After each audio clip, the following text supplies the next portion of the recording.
The production of this program is made possible thanks to the support of the following and viewers like you. Vowing to get Canada moving again is one of Prime Minister Mark Carney's promises, a promise he reiterated while introducing his new cabinet.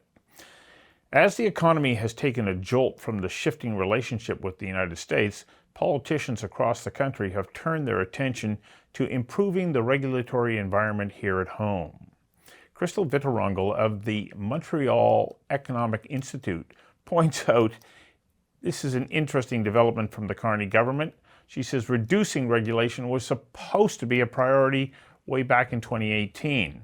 Unfortunately, even though it was stated, that government failed to actually make it a priority, and businesses have suffered as a result. Recognizing the negative impacts, she says, is only the first step. What's less clear is how and when the government will actually address the complex issues that are clogging trade in Canada and hampering businesses. I invited Krystal Wittevrongel to join me for a conversation that matters about unclogging the gears of regulation that have bogged down Canadian businesses. Krystal, welcome. Thank you so much for having me. It's been described to me a little bit that when we take a look at the regulatory environment in Canada from government to business, it's as though the gears are clogged with sand. And everything, it's one little bit here, one little bit there, and they accumulate over time and everything has just kind of ground down. Is that a good metaphor? I love it. I think it's great. When we look at the number of regulations at the federal level, between 2006 and 2021, that jumped by 37%. So this is just a pile up, a pile up, a pile up. And I like the way that you phrased it being sort of a clogging up, because things do move slower. We've seen this in the economy. GDP growth has decreased by 1.7%. Employment growth has also decreased, and so has labor productivity. So this slogging through the regulatory environment or clogging it up has real impacts for our economy that we are definitely seeing finally play out in front of our eyes. You mentioned that the number of regulations has jumped by 37%. And that's not just like one big mass. It's like one after another after another. Why did we become so obsessed with like fine-tuning every regulation that we got to the point where we started to grind the process of doing business down so much that it's now having these negative impacts? Well, it's not just that they're being added and accumulated, it's that they're not being reviewed or removed either. And that's something that we really, so at the MEI, should be a priority for this new government, is to really look at the current and new and existing regulations and ask some really pointed questions about their use and whether or not they're actually necessary. Some argue that, it's a very complex world. We need more regulations. And, I argue the opposite. Yes, it is a complex world, but more does not mean better. We just need to make sure that things are more targeted and actually having the outcomes that are intended and not, some of these unintended consequences that we see playing out with some of these regulations. Do you believe, like you were saying, that there are some people who argue that there should be more regulation, not less? Do you believe that's because those are the kinds of people who say, I can't trust you to make appropriate decisions or choices, and so therefore I'm going to restrict your ability to do that? That's a great question, and I don't know why they would argue that, other than simply they think perhaps regulation is a good thing. And we see governments, both at the federal level and at the provincial and territorial levels, all having these red tape initiatives or peeling back red tape, or starting to look at and address these these regulatory requirements. So there is an acknowledgement that it is out of hand, but in terms of why somebody would think, just slathering on more is better, I don't quite get that line of thinking personally. The production of this program is made possible thanks to the support of the following and viewers like you. Well, I tend to believe that we have so wholeheartedly adopted the precautionary principle in Canada, and that is that unless it's perfect, uh, we won't, aim for what is possible. We'll aim for what is safe, and we become so risk adverse that we're saying, nope, not going to let you take a chance, even though it may be the business that's taking the chance.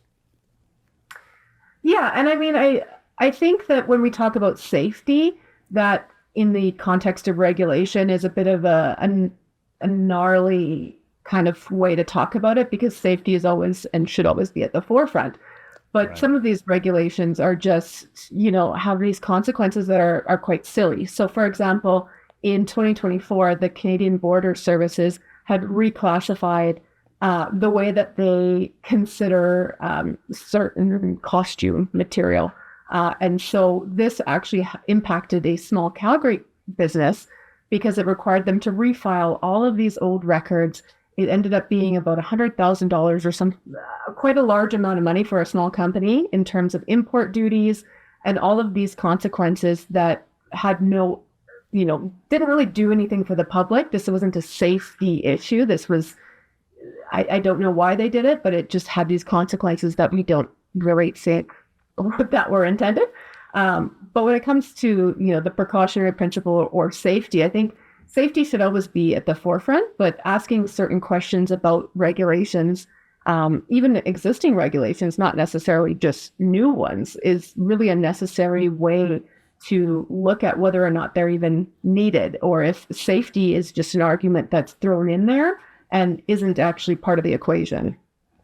So tell us a little bit more about the report. What inspired you to undertake this, and what were the areas that you dug into? Yeah, so we did look at, and what really stood out for us was that regulatory accumulation. So that 37% increase over a 15-year period, and just the bogging down of business. Since the year 2000, the number of new business starts in Canada has decreased by more than 50%. So we're seeing less businesses want to even, come into the economy. We're seeing the regulations have the impact of slowing the economy in a number of ways.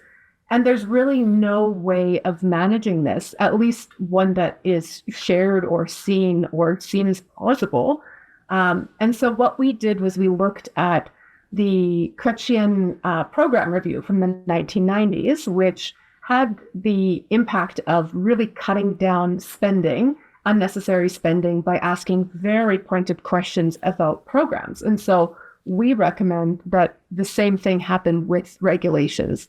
So just asking a number of questions, we put forward 6 questions to really get to the root of what this regulation is or does, and is it even needed at all?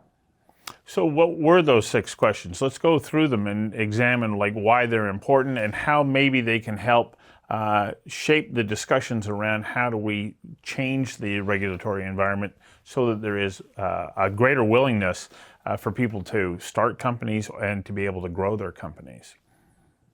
Yeah, so the first question is relatively simple. It's what is the purpose of this regulation? And, that should be very easily understood and very easily explained. And then does that regulation actually serve the public interest or just a narrow group?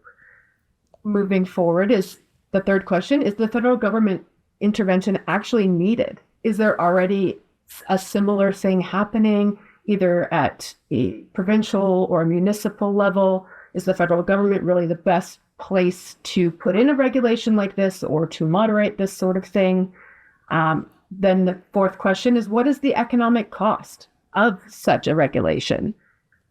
Then is there a less costly or less intrusive way of solving the problem? So less intrusive being, infringing on certain groups or other things, not necessarily just economic. And then the sixth and final question is, does the regulation deliver a net benefit overall? So a cost benefit analysis of the entire thing. And so asking these questions or a version of these questions with regards to each regulation in place or proposed to be in place is a good starting point for realizing which ones may not actually be needed at all. The first question is, what's the purpose of this regulation? I'd be interested to find what the answer might be, because there's so many different cases. You can't apply one answer to all. But it would be quite fascinating to hear somebody justify a regulation that you do realize that you're just handcuffing me here. You're not improving the quality of my business. You're not making it easier for me to move forward and generate the revenue that generates taxes. Well, exactly. And I mean, businesses across the country in 2024 collectively spent 768 million hours dealing with regulatory compliance. So that's the equivalent of about 394,000 full-time jobs. So this is a huge, huge issue. And having businesses and employees and, the greater economy have to learn to wade through all of this at all times is really slowing things down. The production of this program is made possible thanks to the support of the following and viewers like you. How important do you think it is that people in government need to have an appreciation of what business needs to succeed? Because my feeling is there isn't a high level of understanding of the kind of environments that a business needs to succeed, and maybe even less a concern about whether or not or why it's important. It's a really good question, and I don't really know the answer, but I do think that there needs to be an understanding in government about these impacts, and not just on big business, because it's the little businesses that really bear the brunt in a disproportionate way. So I had mentioned that 768 million hours, but when we look at it at a business by business sort of level, large companies, it costs on average about $1,400 per employee to deal with the regulatory environment and compliance. But when we look at small businesses, that is $10,000, about $10,000 per employee. So the costs are magnified, the impact is magnified. And so in terms of the knowledge or awareness or how to navigate this, I don't have a magic pill that tells me the answer to that or how government should deal with it. But I think there really needs to be this awareness and the impact on small business, because if we see that there are, 50% less businesses entering the market now compared to the year 2000, that's startling. And as a consumer, that's startling for me. So I think we should really kind of think about it a little bit more holistically. Well, I'll agree with you. When you talk about that there is such a dramatic drop in new business starts since the year 2000, it's been falling ever since about 1960. One of the interesting things about Canada in 1960, on a proportion of the population, there were more small business owners on a proportion of the population, as I say, in Canada than there were in the United States. It's not the case today. Canadians were really willing to take those kinds of risks. And you go back to the 1960s, the government sat down and said, what do we need to do to create an environment that makes starting a small business one that we hope will grow, create jobs, contribute to the economy and to the communities that they live in. And they went out and built a strategy that really supported small business. But that adherence or buying into that concept has all but vanished. And I think that the high point of concern for small business owners or anybody considering it was back when Bill Morneau was finance minister, and he said, small businesses aren't paying their fair share of taxes, even though it was a Liberal government that set up the tax environment that said, we understand you're taking a risk. And that you should be able to benefit and realize some of the returns on that risk without being unreasonably penalized. And then when you took a look at what Finance Minister Freeland was proposing, but they've scaled back, it's almost like, well, why bother building a business if when I sell it, the government takes 65% of it? And so These are the kinds of rules and regulations that really get in the way of supporting small business. I'm going to get to my question here, which a long preamble, sorry about that. But it's, people think, oh, well, this is business, these are the people who work. But they don't realize that the business gives the jobs to the people who work. And businesses, when there's uncertainty or so much overhead that's related to regulation, just don't hire people. Exactly. And that's why with the growth in regulatory requirements, we've seen labor productivity decrease and just, labor in general. And back to what you were saying, I found very interesting about, businesses entering the marketplace and taking risks, is that if the regulatory burden or the number of requirements would have been kept at 2006 levels at the federal level, there would be 10% more business startups in 2021 than there was. So that's a direct relationship there. Well, there would be more jobs too. I am a small business owner, and with the increase in regulations over the 27 years that I've been in business, I'm more and more reluctant to hire people on permanent full-time employment, because the cost of doing so is so high that it becomes punitive. So who wins here? Nobody. Exactly. And then we've got, on top of all the costs that we see, when we look at the consumer side, the consumer is penalized by the lack of access to these new and innovative products, or a greater selection of products from businesses that would be able to provide those goods and services, but instead are kept out of the marketplace. And so we really can, imagine that there would be a larger selection on the consumer level as well. The production of this program is made possible thanks to the support of the following and viewers like you. So it's fundamentally important to us that we unclog some of these gears in Canada, because, as we know, our relationship with the United States is changing. And exactly how it's going to shake out, nobody knows for sure right now, but it is changing. The good side of all of this is that President Donald Trump has woken up a sense of nationalism here in Canada, and we're saying, elbows up, like we're going to go and we're going to revitalize or invigorate our own economy. That's a good thing. But how are we going to do it? And I note that the federal government, as well as provincial governments, go, yeah, we're going to get down to brass tacks and eliminate some of these interprovincial trade barriers. Well, as you pointed out in your report, it's great to acknowledge that, but then how do you go about doing that? I'm at a loss. Yeah, so interprovincial trade barriers are something that we at the MEI have been talking about for years. And when it was brought, to the forefront of public discussion with the tariff discussion in the United States, we celebrated this because this is something we think that people should be talking about. And we've always thought it's so startling that it's sometimes easier to trade with other countries than it is between provinces. And so we've really been advocating for reducing interprovincial trade barriers for years.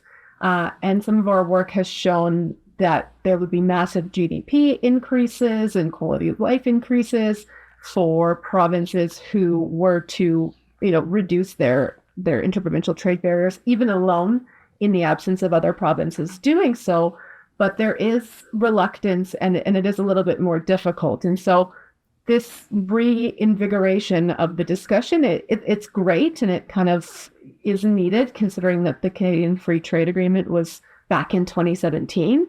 But moving forward, it's been a little slower. We've seen some provinces take some initiative, which has been great, and hopeful that we can anticipate more of this in the future. But the barriers are tough. They're tough to quantify. There's different types of barriers. Regulatory is by far the most difficult of the types of barriers to kind of quantify as well. Yeah.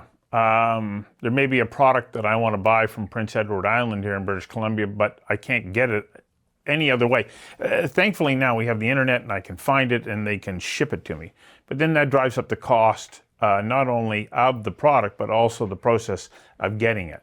I can't go to the store shelf, I have to order it and it will come to me. But one of the rules and regulations, it may just be about labeling. And the company, the small company goes, I can't afford to produce 2 or 3 different types of labels. We're too small.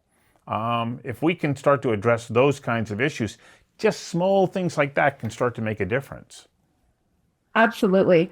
And an example we like to give is related to trucking and logistics. And so when products are shipped across the country between provinces, there are often different standards for the trucking requirements between those provinces. So that adds to the time it takes to ship these products. That adds to the cost for both the producer and the consumer. And that just really is an unnecessary thing for, businesses to have to deal with when it's something, like different types of tire sizes, for instance, that are required in one province versus the other. So that's the regulatory side of things, but provinces have been really moving on the Canadian Free Trade Agreement, the exceptions that they list to free trade within that, and have been slowly chipping away at that, as has the federal government. But the regulatory side, hopefully we'll see more movement towards sort of harmonizing some of that. That's, as you say, things like labeling. There has been a lot of work done on like building codes and that sort of thing, because it is amazing the amount of difference and chaos that different codes and building things like that can really throw into an operation. Well, just sort of on the last thought that you bring up building codes. Many years ago, I did a whole series about the leaky condo situation in Vancouver. And one of the contributing factors to it was that there was a national building code that new home construction, condos and so on, needed to have a building wrap. And that building wrap in extremely cold climates is a great idea. In an extremely wet climate like British Columbia, it wasn't a good idea because the building couldn't breathe. It couldn't dry out. Water gets in, couldn't dry out, became a horrible rotting issue. And that's just one example of a national standard that's applied ubiquitously when it really needs to be specific. And as you pointed out earlier, provincial regulations were probably the better way to go. Yeah, definitely. And that's the thing, is when it comes to trade, it is primarily at the provincial level where these regulations come into play, or where the exceptions to free trade within the Canadian Free Trade Agreement actually lies. So it's really, the ball's in the court most of the time with the province themselves to actually make movement and work towards cutting down on the interprovincial trade barriers. And some provinces have, like Alberta has really done a lot towards this. Ontario, Nova Scotia. We're seeing a lot of movement there. We can only, wait and hope that it unfolds in a way that is productive and efficient. Well, here's hoping. Thank you for your time today, Krystal. Thank you for having me.